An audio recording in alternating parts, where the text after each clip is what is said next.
The announcement of Queen Elizabeth II's death by Buckingham Palace marked not only the end of a historic 70-year reign, but also the passing of a complex and often polarizing figure. Queen Elizabeth II's leadership spanned decades of global transformation, witnessing everything from the decolonization of former British territories to societal shifts that challenged the very fabric of monarchy.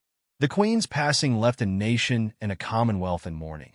Yet it also reignited long-standing debates over the role, impact, and ethical legacy of the British monarchy. The reaction to Queen Elizabeth II's death was predictably diverse.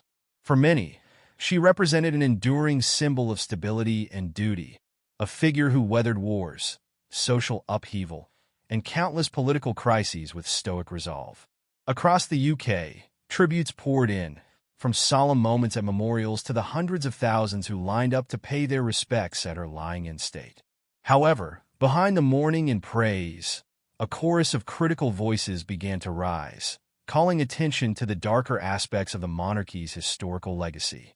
Central to this critique is the British Empire's wealth accumulation through centuries of colonial domination and the transatlantic slave trade. The British royal family's involvement in this legacy is particularly noteworthy. It began in earnest during the reign of Queen Elizabeth I, who granted charters and lent support to privateers engaged in slave trading. The practice intensified under King Charles II, who issued a royal charter to establish the Royal African Company. This company, under the leadership of the Duke of York, later King James II, became one of the most significant traffickers of enslaved Africans to the Americas. This involvement not only bolstered the monarchy's wealth, but also entrenched the monarchy's connection to a system built on human suffering.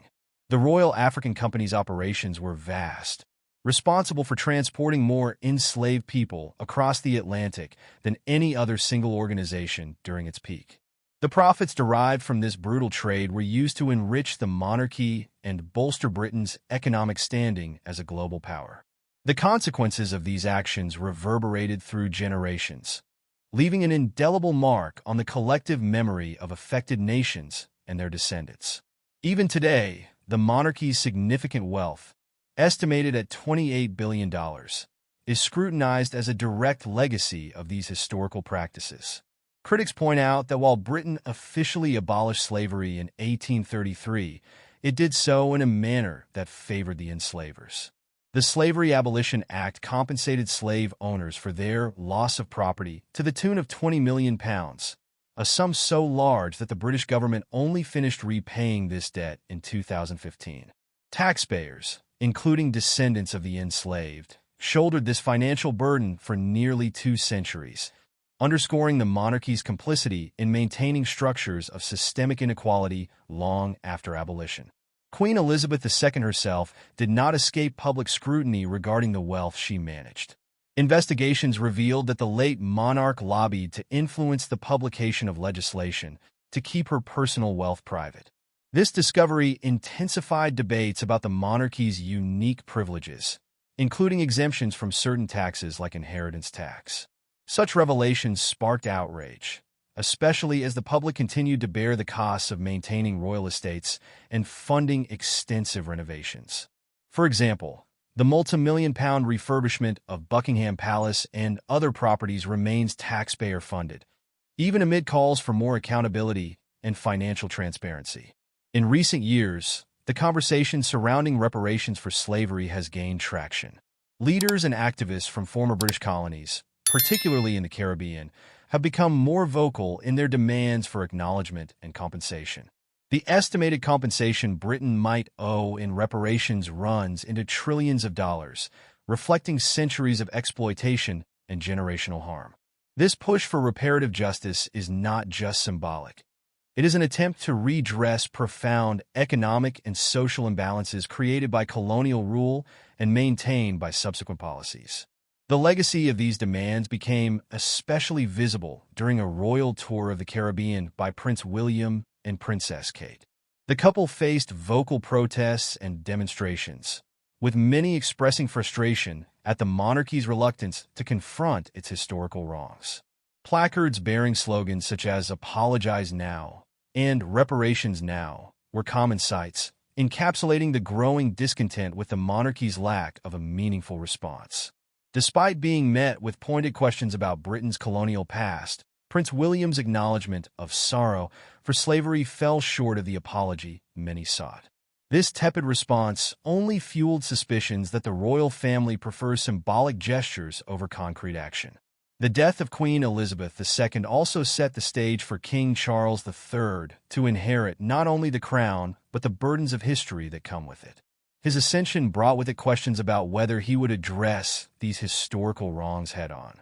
Given his long-standing commitment to environmental and social causes, there is cautious speculation about whether he might take a more progressive stance. However, addressing reparations or issuing formal apologies could strain the monarchy's finances and provoke broader questions about its role and legitimacy in modern Britain. The monarchy's influence today extends beyond ceremonial duties. It represents an institution deeply embedded in national identity and global perception. Yet, this influence is increasingly seen through a dual lens. One of admiration for historical continuity, and one of criticism for perpetuating colonial-era legacies without full accountability. King Charles III's decision to either engage with or ignore these calls for justice will not only define his reign, but could determine the future of the British monarchy. The discussion of reparations and the monarchy's wealth is not solely an issue of past guilt. It intersects with contemporary debates on privilege, social justice, and economic inequality. The British royal family's tax exemptions, including on inheritance tax, and their taxpayer-funded renovations are seen as remnants of an era where power and wealth were insulated from public scrutiny. This has spurred public frustration, especially in light of socioeconomic challenges facing the UK today. Despite growing calls for a more accountable and reformed institution, tangible change remains elusive. The possibility of reparations or formal apologies is complicated by what it would mean financially and symbolically for the monarchy. While there is acknowledgement of the past, there is little indication that King Charles III or future heirs will enact changes significant enough to address centuries-old grievances. The reign of Queen Elizabeth II may be over, but the unresolved legacies of colonialism and the monarchy's wealth continue to be potent issues. With King Charles III now at the helm, the world is watching to see whether the British monarchy will evolve to acknowledge and rectify the injustices woven into its history, or whether it will continue to prioritize preserving its own continuity over addressing the calls for reparative justice.